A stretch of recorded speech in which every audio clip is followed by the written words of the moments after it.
सुना रहा है। अब गीता ज्ञान दाता स्वयं कहता है कि 7वें अध्याय के 18वें श्लोक में ये ज्ञानी आत्मा जितने हैं जिनको ये पता लग गया कि मनुष्य जीवन बार बार नहीं मिलता और पूर्ण परमात्मा की भक्ति से मोक्ष होगा, आन उपासना अन्य देवताओं की भक्ति से नहीं हो सकता, इतना तो वो दृढ़ हो गए। वो देवताओं की पूजा नहीं करते, वो मेरी पूजा करते हैं, ब्रह्म कहता है।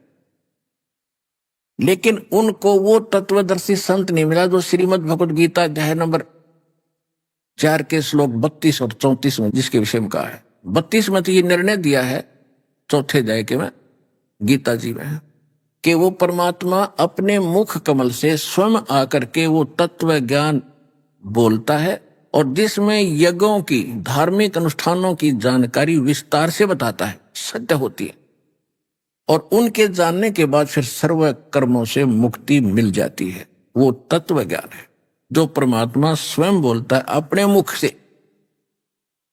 यहां अनुवादकर्ताओं ने चौथे अध्याय के 32वें श्लोक में गड़बड़ कर दी। ब्रह्मणे मुखे शब्द है, ब्रह्मणे मुखे, इस ब्रह्मणे का अर्थ कर दिया वेद की वाणी, मुख कर दिया वाणी। और 17वें अध्याय के 23वें श्लोक में गीता जी में लिखा है कि ओम तत्सत इति निर्देश ब्रह्मणे त्रिविधे समर्थ है। वहां ये अनुवाद सही कर रहे हैं, उसमें ब्रह्मणे का अर्थ किया सच्चिदानंद घन ब्रह्म यानी पूर्ण परमात्मा के पाने का 3 मंत्र का जाप है। ओम तो सरपुरुष का, तत् ये अक्षर पुरुष का सांकेतिक गुप्त है, कोड वर्ड है ये, और सत्य भी ये परम अक्षर ब्रह्म का पूर्ण परमात्मा का मंत्र है। सत्य ये भी कोड वर्ड है।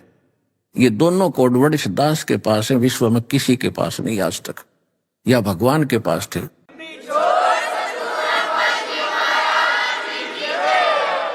तो वहां उन्होंने ब्रह्मणे का अर्थ सही किया है, सच्चिदानंद घन ब्रह्म। तो यहां भी यही अर्थ है इसका। ब्रह्म का अर्थ वेद नहीं हो सकता, ये मूर्ख थे, ज्ञान था ही नहीं। Ved is the constitution of God, परमात्मा का संविधान है वेद। वो कैसा भगवान है, क्या करता है, क्या लीला है, इंसान ने कैसे रहना चाहिए, कैसे भक्ति करनी चाहिए। और ब्रह्म है भगवान, एक राजा, राजा का विधान। जहां पर राजा की महिमा हो, राजा लिखा हो और अनजान व्यक्ति राजा का अर्थ संविधान करता है तो समझदार व्यक्ति नहीं है, वो परिचित नहीं उस प्रकरण से। इसलिए इन्होंने यहां चौथे अध्याय के 32वें श्लोक में ब्रह्मणे का अर्थ इन्होंने वेद की वाणी लिख दिया, ब्रह्मणे मुखे।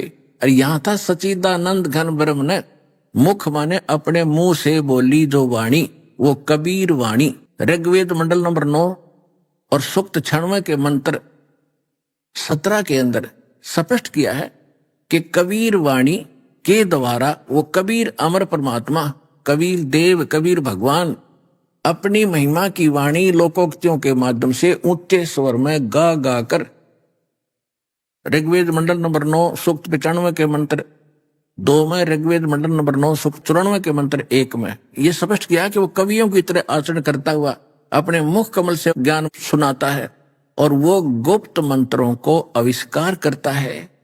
और परमात्मा कहते हैं सो हम शब्द हम जग में लाए, और सार शब्द हमने गुप्त छिपाए। तो परमात्मा को पहचानने के लिए वेद हमारे लिए एक बहुत प्रमाणित ग्रंथ है, इनको हम सत्य ज्ञान युक्त मानते रहे। इसके ऊपर हिंदू को तो कति ऑब्जेक्शन नहीं कि वेद में कोई गलती है। और तो आज वो वेद क्या बता रहे हैं, तो इस प्रकार यहां चौथे अध्याय के 32वें श्लोक में ब्रह्मणे मुखे का अर्थ है जो परमात्मा स्वयं आकर अपने मुख कमल से जो तत्व ज्ञान देता है वो है यथार्थ ज्ञान। चौथे अध्याय के 34वें श्लोक में कहा कि उस तत्व ज्ञान को तू तत्वदर्शी संतों के पास जाकर समझ। इससे यह भी सिद्ध हो गया और उनको दंडोत प्रणाम करने से, कपट छोड़कर निम्रता से प्रसन्न करना, वो तत्वदर्शी संत तुझे उस तत्व ज्ञान का उपदेश करेंगे। तो इससे सिद्ध हो गया कि गीता जी में वो ज्ञान नहीं है तत्व ज्ञान, और गीता ज्ञान दाता भी परिचित नहीं है उस तत्व ज्ञान से। तो वो तत्व ज्ञान या तो परमात्मा को ज्ञान था या उनकी उन प्यारी आत्माओं को ज्ञान था जिनके शुभ नाम दास बहुत बार आपको बताता है।